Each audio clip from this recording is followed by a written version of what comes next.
Let me show you in 2 seconds flat why the rich get richer and the poor get poorer. I call it the success cycle, real fast. Draw yourself 4 squares, put them up on the screen here. You'll see, as I do this, take a quick look. You'll notice you've got the word potential up in the left-hand square. Up in the right-hand square is the word action. Bottom right is the word results. Bottom left is the word belief, or another word for that would be a sense of certainty. Potential, action, belief, results. And notice there's arrows in a clockwise fashion where they just keep feeding each other over and over and over again. So again, it's potential, action, results, belief, or another word for that would be certainty. Now, do you ever notice how rich people tend to get richer and poor people to get poorer? And I don't just mean rich in financial terms. I mean people that are rich emotionally. Do you ever notice how happy people tend to get happier? And depressed people tend to get more depressed? How many have found this to be true? Say aye. It's because the power of momentum and what I'm about to show you. So let me show you something here. What's the potential of any human being? You tell me, quick. Unlimited. Do most people's results reflect that true potential, yes or no? No way. Why? Because most people aren't taking enough what? But is it possible to take a lot of action and still get lousy results? What if you got a salesman that works for you and they walk out and they knock on 100 doors and they say, you wouldn't want to buy anything from me, would you? Or they don't say that verbally, but they say it non-verbally. Is that going to affect their results, yes or no? So it's not enough even to take enough action, because when we believe it's not going to work or we're uncertain, does that affect how much of our potential we tap, yes or no? See, if you don't think it's going to work, you're not going to put out a bunch of your energy when you think it's going to fail. And by the way, when you're not sure, you tap little potential. Do you take little or a lot of action? When you're not sure, when you think it's not going to work, you take massive action or little action? Now, when you take little potential with little action, what kind of results do you get? Little lousy results. And when you get lousy results, what does that do to your belief? You go, see, I told you it wasn't going to work. Told you it was a waste of time. And then, by the way, when you have less belief, how much more potential do you take? More or less? If it's possible, you tap less potential, more or less action. Less. And what happens to your results? They get even what? And now they got worse results. What does that do to your belief? And by the way, now you see the current economy. Isn't it true? Everybody out there is going, oh my God, the results are so bad, it's going to get worse in the future, so I better pull in my horns, there's less potential, so I'm not going to push as hard. I'm not going to take much action. Oh my God, I'm getting lousy results with little potential of action. Oh my God, it's going to get worse. That's what creates a recession, depression, whatever you want to call it. How do you change that? A lot of people, and even a lot of businesses say, well, gosh, we train our people. Who's ever done this? You train your person, they do well for a while, and then they drop off in their skill set. I don't care if it's sales. I don't care if it's a technical skill, having to do with accounting or something on the computer. Who's experienced this with people you work with? Say aye. Now, you're highly motivated. It's your business, or you're the leader in the business, or you're the manager, or you're the head of department, or whatever. So you got a lot of drive. So you bring emotion to the table, and you do enough repetition that you master it. They don't. If you give up on them, you're losing and missing out on what it takes to train someone. So here's how training looks. In the beginning of training, when you first start doing something, how fast do people learn and make shifts? Slow or rapid? Huge rapid change happens, right? There's this giant growth that occurs. Now, what eventually happens to anybody when they start to learn something? A new sport, a new business, a new relationship. What do they get to? What do you call it? Plateau. So think of it this way. Some people, their philosophy of life is dabbling. Here's what a dabbler does. They take on a sport like, let's say, tennis. And when they're brand new, they know nothing about tennis. They don't know how to hold the racket. They don't know how to swing. They don't know how to keep score. They think love is an emotion when it's a zero, right? There's nothing, right? But from not knowing anything, in a short time with a little bit of training, do they get pretty damn good, yes or no?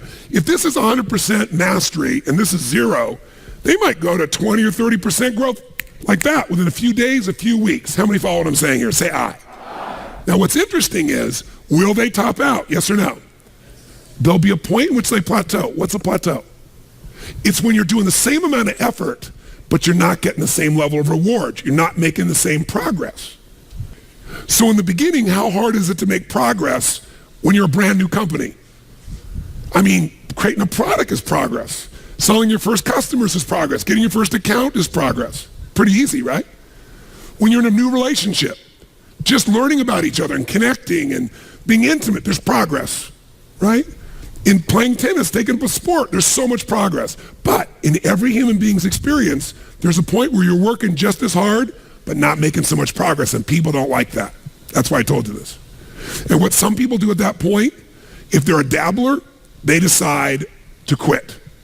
This is obviously the wrong job for me.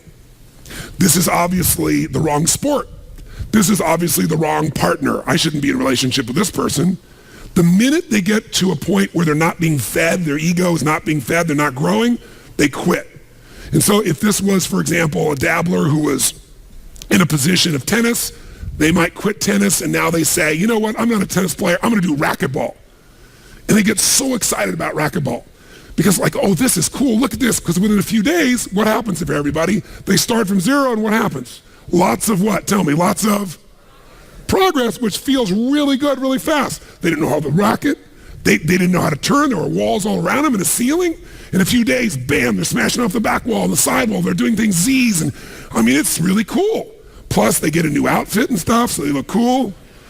They got goggles. They join a new club. There's all this progress and stuff. So guess what? Grow, grow, grow, grow, grow. Everything's great, great, great, great, great.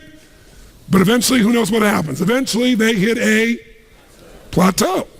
And guess what? Rather than training themselves further for mastery, what do? They say it's the wrong sport.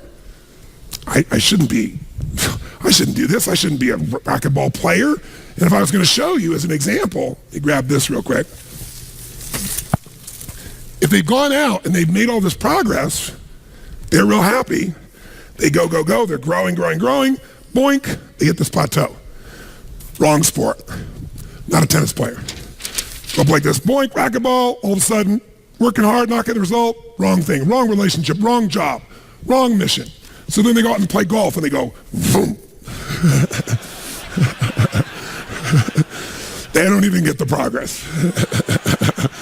And they go, I didn't need to use the F word that many more times in my life, right? You know, different piece. Now that's what a dabbler does. And by the way, dabblers by their nature are unhappy.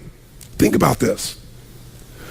Even with all the economic challenges that exist, most people in North America for sure have a better quality of life than 95% of the planet. 95% of the planet is living on what? How much? 2/3 of the planet, I should say, is living on $2 a day.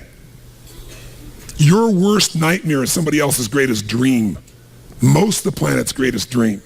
Your idea of economic downfall is somebody's dream. That's the truth.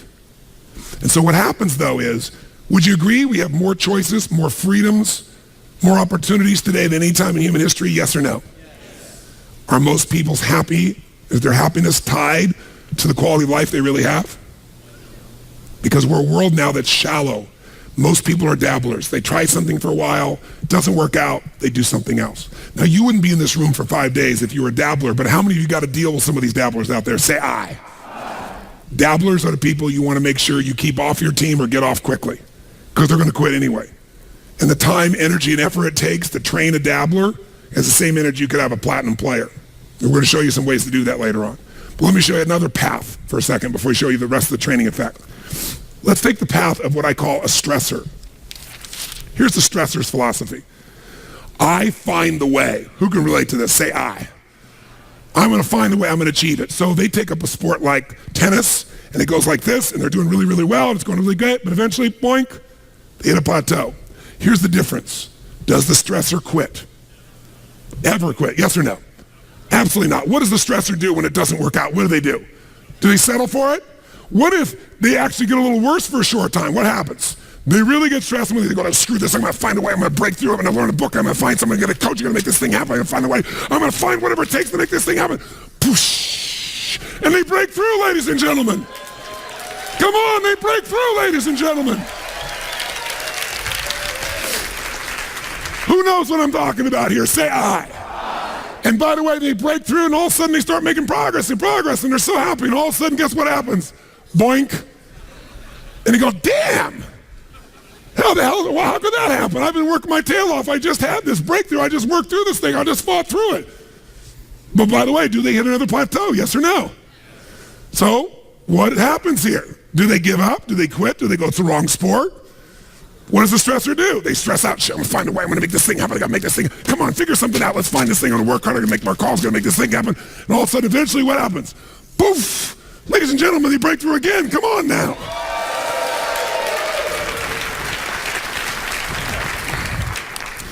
And by the way, they eventually get where they want to be. The problem is they're so stressed out by the time they get there, they're so exhausted, they can't enjoy it.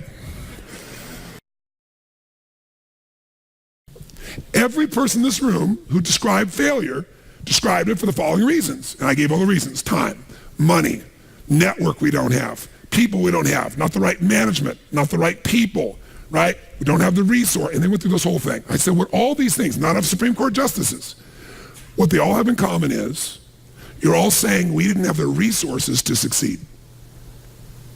Money is a resource. Time is a resource. Technology is a resource. People is a resource. Experience is a resource. Supreme Court justices are so many resources, right?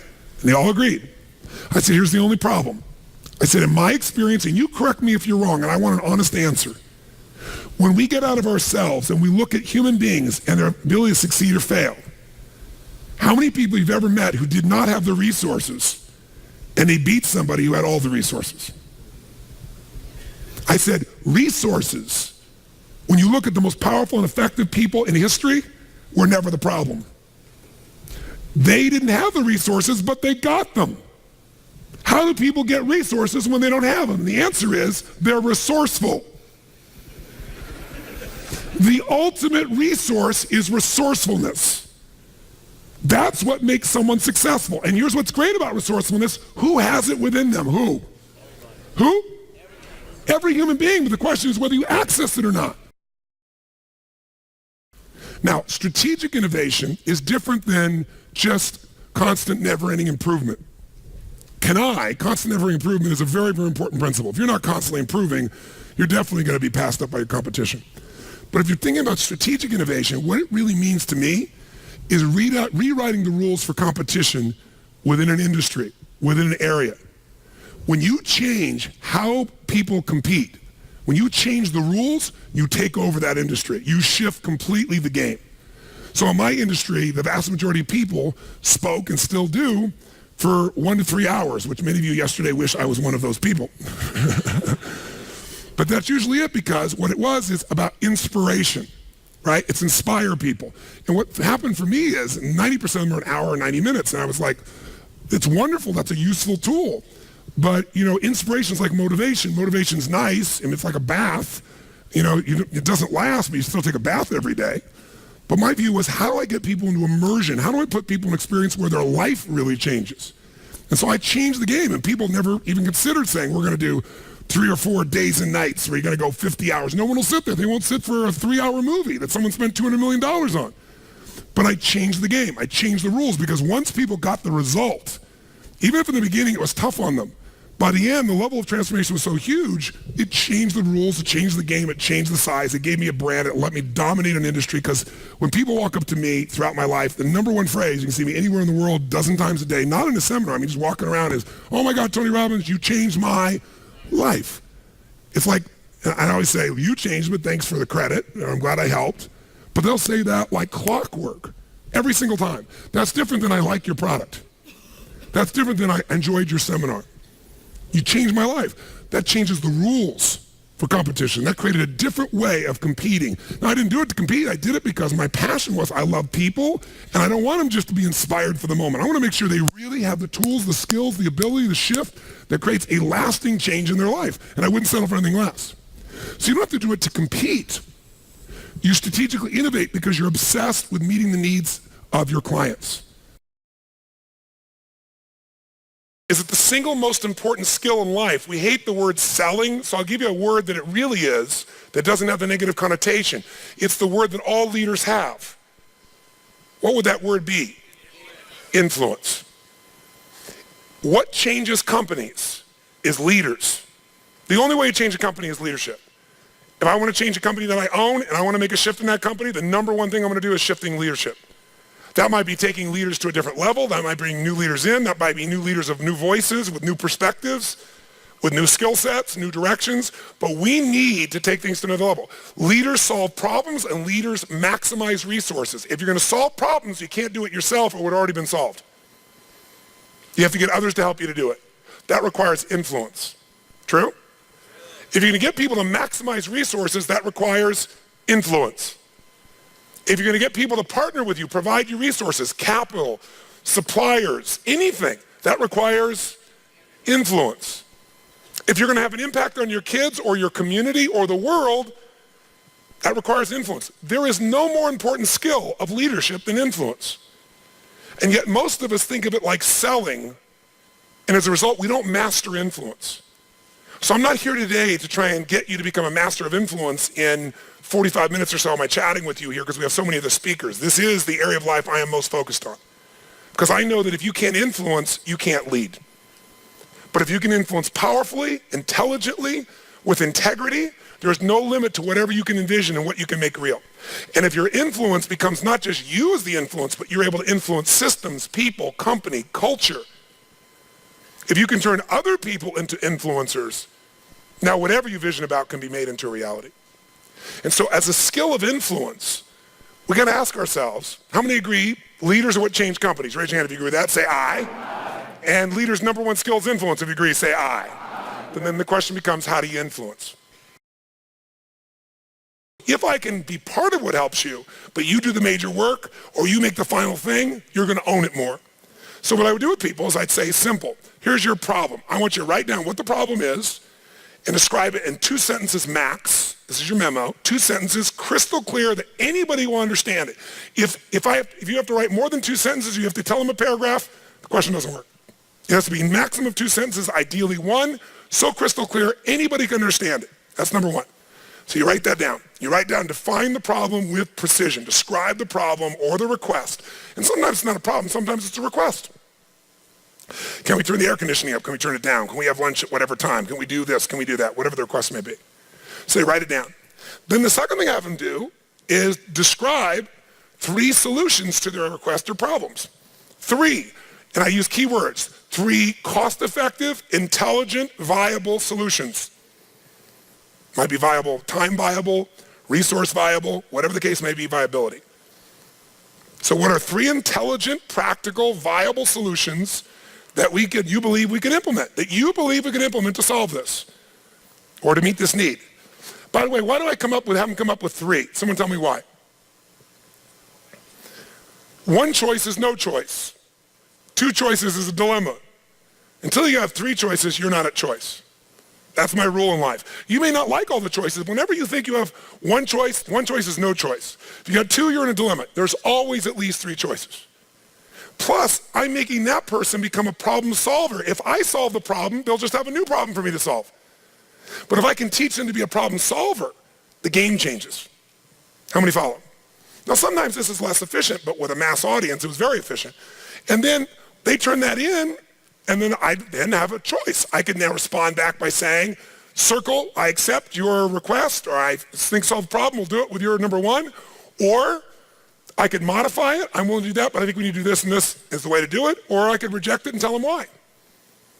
And then we'd have this communication. It was very efficient. This is very different than, tell me what you think we should do in a suggestion box. So now, tell us your question and then tell us at least 3 answers.